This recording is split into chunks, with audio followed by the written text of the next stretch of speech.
I'm very excited today to be standing in front of not just one, but two portraits by Sir Joshua Reynolds, the first president of the Royal Academy, and these are coming up for sale at Dreweatts. What we have here are two charming portraits of children in a rustic atmospheric landscape, but there the similarity ends. Joshua Reynolds was one of the leading portrait painters of his age, and at the height of his fame, he could charge 200 guineas for a full-length portrait. That was over twice what his nearest rival Gainsborough could charge. And in comparison, a skilled craftsman would just charge 1 guinea for a whole week's work.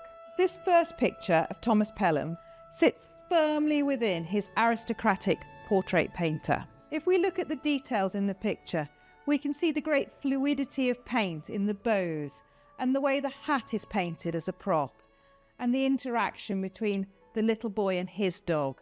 The second picture gives us an insight into Reynolds' private life, because this is a portrait of his beloved niece, Theophila Palmer.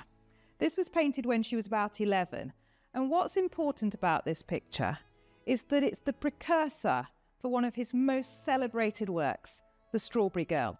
This was painted in 1767, and this is an early example of Reynolds' fancy pictures. I'd like to show you the back of this picture because there's some really interesting labels that helped us establish the provenance and the exhibition of these two works. So you can often tell as much from the back of a picture as the front. This is painted on a piece of mahogany, which is quite unusual for Reynolds.